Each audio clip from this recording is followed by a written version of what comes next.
Ladies, gents, and folks of all varieties, it's nearing the end of November, and for the Magic the Gathering players who found themselves among the fortunate few to get their hands on the Secret Lair 30th Anniversary Countdown Kit, that means you've either finally gotten your briefly delayed product, or you're still waiting.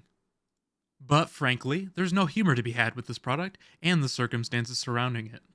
And that is why today your host, Comrade Bard, will be going candid and speaking plainly about how this very product has been the final piece in finally and entirely breaking my trust in Wizards of the Coast.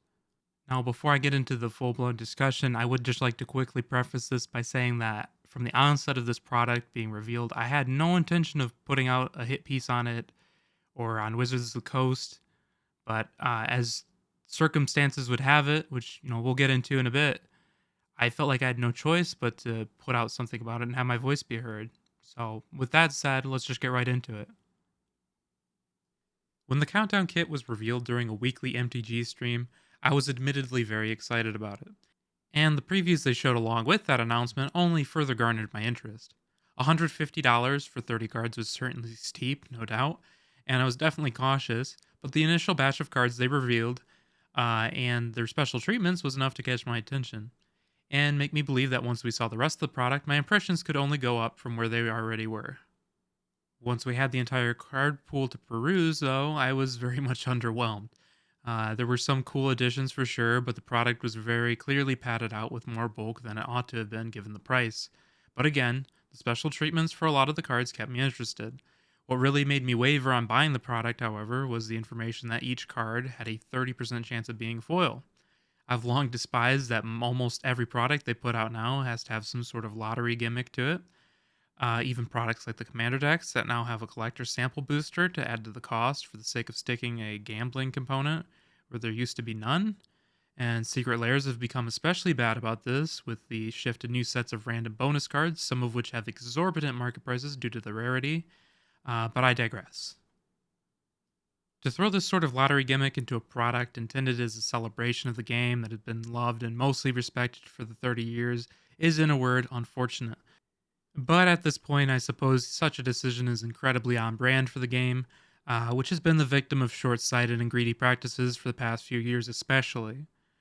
As much as the competition for card value is a blight to this product, the true cost of forcing this idiotic foil lottery into the product comes in the form of quality control, the very topic which has become synonymous with Magic the Gathering over the course of the past several years, and not for any good reason. At this point, it's best that I disclose that I did indeed go through with buying this product, and I find myself incredibly disappointed with it because the product I received is perfectly demonstrative of the mediocre quality standards Wizards of the Coast continues to deny it has lowered itself to. You may or may not be shocked to find that for $150, you're receiving cards of questionable quality. And as for lucking out on foils, it's not merely a matter of individual cards costing more on the market, it's also seemingly a matter of whether or not that card will be damaged out of the box or not, Pringling aside. As can be seen in the images I've included in this video, all of my non-foils have scuffs of varying degrees along the bottom edge and corners, whereas my foils are free of such damages, and are near mint aside from the Pringling. Clearly, more care was taken with the lottery pieces rather than the lowly non-foils. For a $150 limited print run product with only 31 cards in total, was it really too much to ask for all the cards to be in mint condition? And if you keep an eye on any misprint or factory damage communities at all, you can plainly see that quality issues with the Countdown Kit are rampant. Crimping, bad cuts, misplaced foil stamps, you name it, it's all there in a product they deem appropriate to charge $150 for. I can't express the price on this enough for the quality of the cards you're getting. Why am I, well, why is anyone at this point expected to pay a premium fee for premium products when said products are far from being premium in quality? And speaking of premium fees, what exactly is the rationale for the price point of this product? Yes, I know I stupidly paid for it, and I know going in that this was a far inferior deal compared to most products put out by Wizards, but compare this to last year's premium Secret Lair product, Heads I Win, Tails You Lose, an entire 100 card commander deck which included 50 foil cards and additional 10 token cards, as well as other accessories. The price of that product was $100.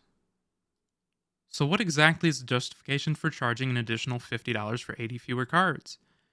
Am I to assume the chipped and poorly painted dice accounts for that cost? Is it because, unlike the aforementioned deck, Wizards actually intended to ship this product out?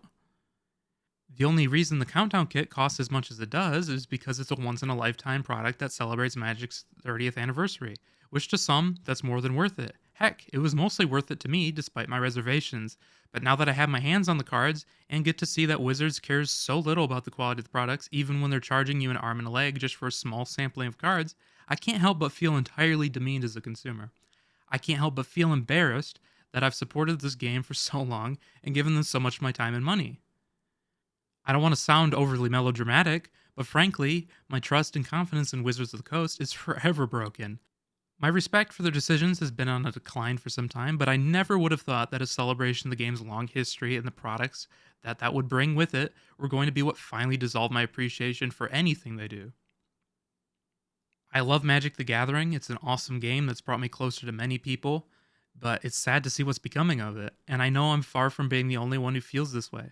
Quality control, constant set releases, and blatantly greedy practices have been at the forefront of Magic discussion for several years now. But unfortunately, it just seems that no matter what criticisms people levy, Wizards is just going to be reluctant to change its ways. But as always, I'm curious to hear what other people have to think. Did you have issues with your countdown kit? Did you not have issues with your countdown kit? Or do you think there's hope for Wizards as a brand? Anything. Just let me know in the comments what you think, and I would be happy to respond to you.